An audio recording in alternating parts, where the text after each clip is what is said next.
Setiap orang memiliki hak, tanggung jawab, dan kemampuan untuk menyelesaikan sebuah masalah. Banyak organisasi-organisasi yang ada di seluruh dunia. Apakah kamu pernah mengikuti salah satu di antaranya? Tak perlu organisasi yang besar, organisasi di kampung pun boleh ya kan? Nah, materi kita di hari itu juga sama, mengenai organisasi-organisasi yang ada di awal kemerdekaan yang pernah diikuti oleh Indonesia di kala itu. Nah, seperti apa organisasinya dan mengapa? Apa tujuan organisasi itu terbentuk? Silakan simak video pembelajaran kita berikut ini. Materi kita di hari ini itu mengenai organisasi-organisasi regional dan juga organisasi global. Yang pertama sekali kita bahas itu adalah organisasi regional.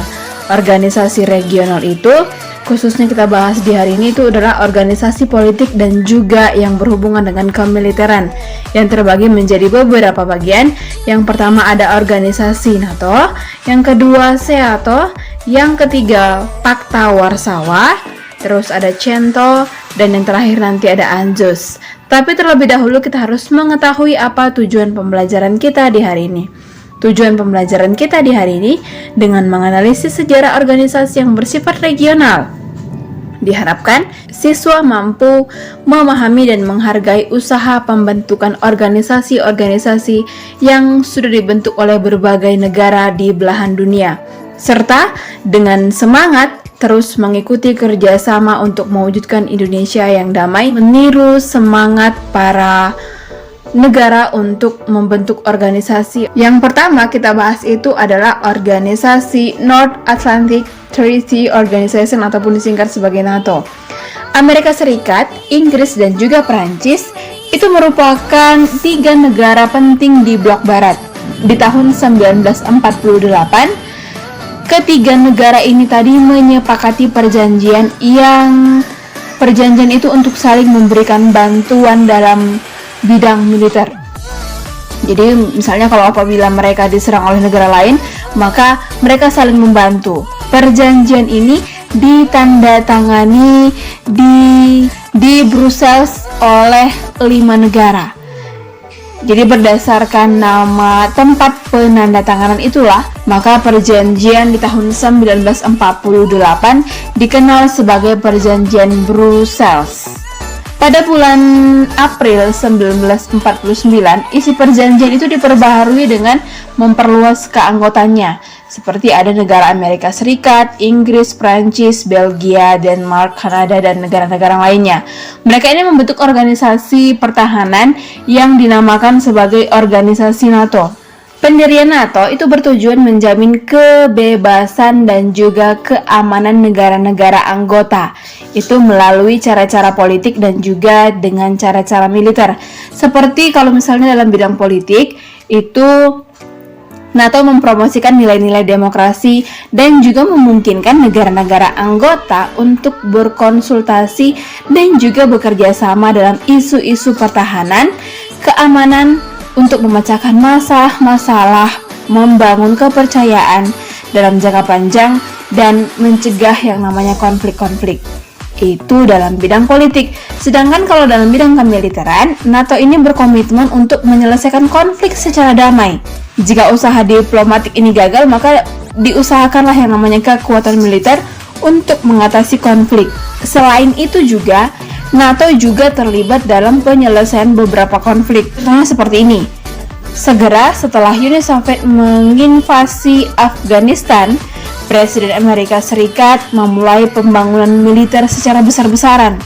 Jadi, kalau dia membangun militer secara besar-besaran, pasti membutuhkan yang namanya anggaran militer yang besar juga. Selain itu, NATO juga memutuskan untuk memasang rudal jelajah dan juga MG-31 Pershing di Eropa. Dan juga masih banyak konflik-konflik yang lain yang di dalamnya NATO ikut campur tangan untuk menyelesaikan masalah-masalah itu. Nah, itu dia organisasi NATO. Kita berlanjut kepada organisasi SEATO. SEATO ini merupakan aliansi dari Amerika Serikat, Prancis, Inggris, Selandia Baru, Australia, Filipina, Thailand, dan juga Pakistan yang terbentuk di September 1954. Tujuan utama dari pendirian SEATO ini adalah untuk membendung arus komunisme di wilayah Asia Tenggara. Amerika Serikat berinisiatif memberikan bantuan kepada Prancis dengan membentuk yang namanya SEATO. Filipina pada saat itu juga menggabungkan diri dengan SEATO karena keterkaitannya dengan Amerika Serikat serta ancaman pemberontakan pihak komunis terhadap kepemerintahan. Sementara itu, ancaman pemberontakan dari pihak komunis di Yunan, Tiongkok menjadi alasan Thailand bergabung dengan SEATO. Jadi negara-negara yang bergabung di dalamnya sebenarnya mau mencari perlindungan dari organisasi SEATO. Anggota Dewan SEATO ini mengadakan pertemuan pertama kali di Bangkok di tahun 1955. Pertemuan ini ditujukan untuk membentuk bagian-bagian dari organisasi-organisasi termasuk badan politik maupun juga militer. Nah, SEATO ini juga menjadi sponsor bagi berbagai pertemuan dalam konteks budaya, agama, sejarah, serta memberikan beberapa beasiswa yang itu juga dapat menarik perhatian sehingga bertambahnya lah yang namanya anggota dari organisasi SEATO. Keberadaan SEATO ini ternyata dimanfaatkan dengan baik oleh Amerika Serikat saat terjadinya Perang Vietnam. Tujuan dari SEATO ini sebenarnya sudah jelas di atas ya kan? Untuk membendung arus komunisme di wilayah Asia Tenggara. Bagi negara Amerika Serikat dan juga Afrika, ini munculnya SEATO dianggap menjadi ancaman bagi keutuhan persatuan. Keterlibatan Amerika Serikat ini pada konflik Indochina lebih mengarah ke perang daripada mewujudkan sebuah perdamaian. Sebenarnya nakku, Dulles juga pernah melakukan pendekatan kepada Indonesia dan juga Burma.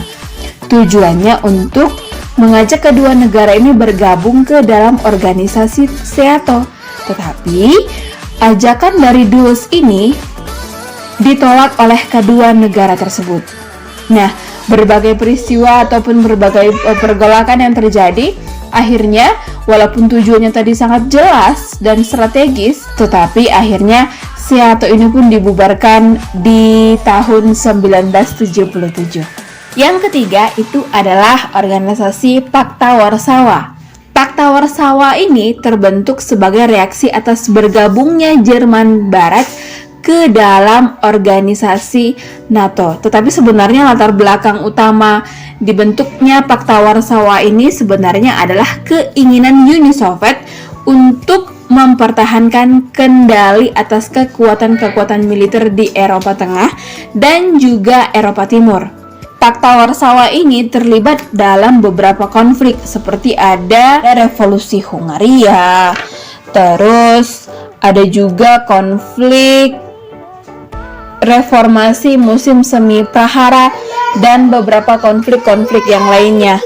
Berakhirnya Pakta Warsawa ini disebabkan oleh beberapa faktor seperti ada karena pakta ini berperan sebagai sandaran bagi rezim komunis.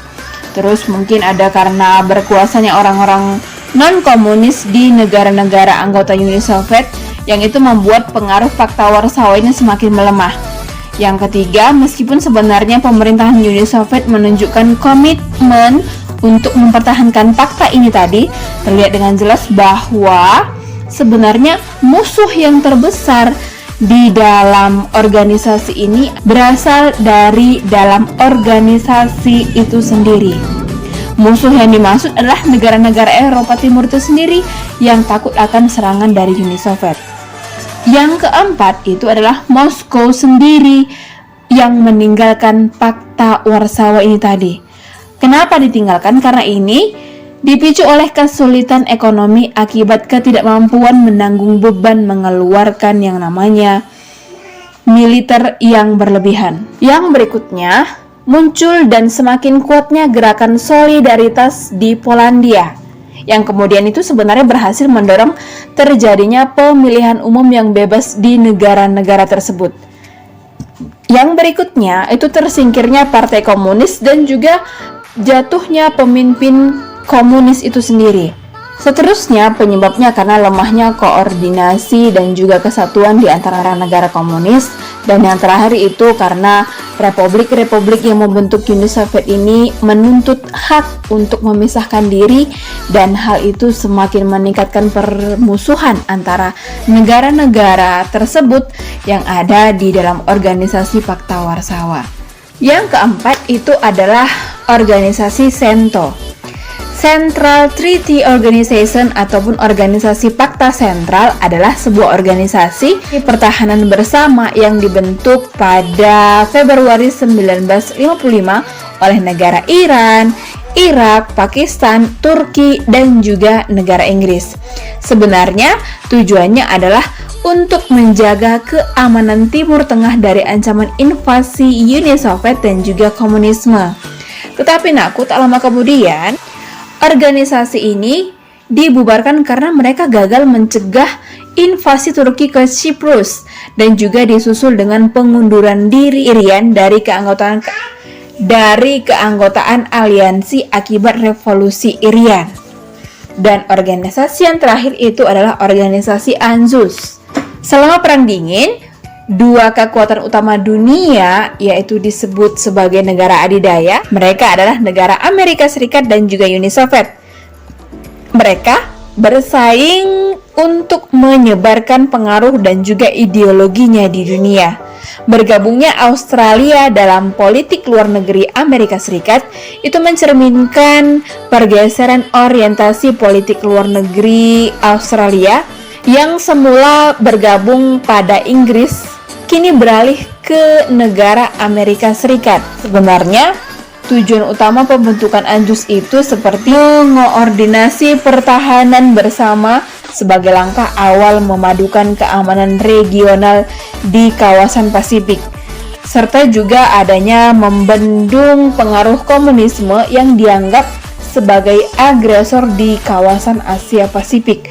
Yang ketiga, meningkatkan kerjasama militer untuk mencegah terjadinya agresi negara lain ke kawasan Pasifik. Kira-kira seperti itulah alasan, tujuan, dan mengapa dibentuk kelima organisasi NATO, SEATO, Pakta Warsawa, CENTO, dan juga ANZUS.